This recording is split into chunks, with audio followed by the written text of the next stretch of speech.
एक गांव में दो भाई रहते थे, अर्जुन और करण। दोनों की नौकरी एक ही कंपनी में लगी। दोनों की सैलरी भी बराबर थी, 50,000 रुपए प्रति महीना। पहली सैलरी मिलते ही करण ने नया फोन खरीदा, महंगी बाइक की ईएमआई शुरू कर दी और हर वीकेंड दोस्तों के साथ घूमने लगा। उसका मानना था, जिंदगी एक ही बार मिलती है, खुलकर जीनी चाहिए। दूसरी तरफ अर्जुन ने भी अपनी जिंदगी का आनंद लिया, लेकिन उसने एक नियम बनाया, हर महीने अपनी सैलरी का 30% सबसे पहले निवेश करेगा। जो पैसा बचेगा उसी से खर्च करेगा।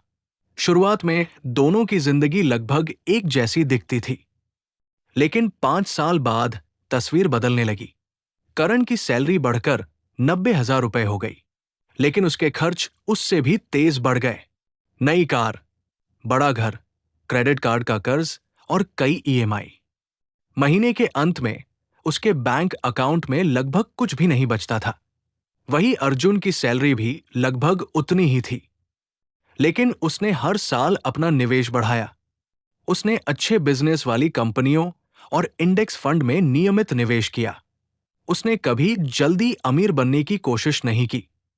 उसे कंपाउंडिंग पर भरोसा था। 10 साल बीत गए। एक दिन कंपनी में अचानक मंदी आई और दोनों की नौकरी चली गई। करण घबरा गया। उसके पास सिर्फ 2 महीने का खर्च था। ईएमआई रुक गई, बैंक के फोन आने लगे और उसे अपनी कार बेचनी पड़ी। लेकिन अर्जुन शांत था। उसके पास कई साल का इमरजेंसी फंड था। उसका निवेश करोड़ों तक तो नहीं पहुंचा था, लेकिन इतना जरूर था कि वो बिना तनाव नई नौकरी खोज सके।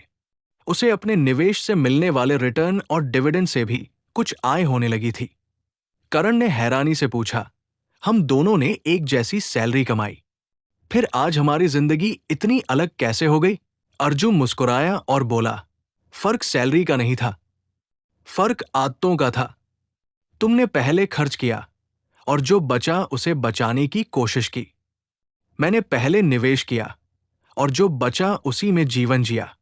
उस दिन करण को समझ आया कि अमीर बनने का राज बड़ी सैलरी नहीं, बल्कि अनुशासित निवेश, धैर्य और कंपाउंडिंग है। इस कहानी की सीख, पैसा कमाने से ज्यादा जरूरी है उसे सही जगह लगाना। छोटी छोटी रकम भी अगर लगातार और लंबे समय तक निवेश की जाए, तो समय के साथ वही धन आर्थिक स्वतंत्रता की नींव बन सकता है। याद रखिए, कंपाउंडिंग उन लोगों को सबसे बड़ा इनाम देती है जो धैर्य रखते हैं।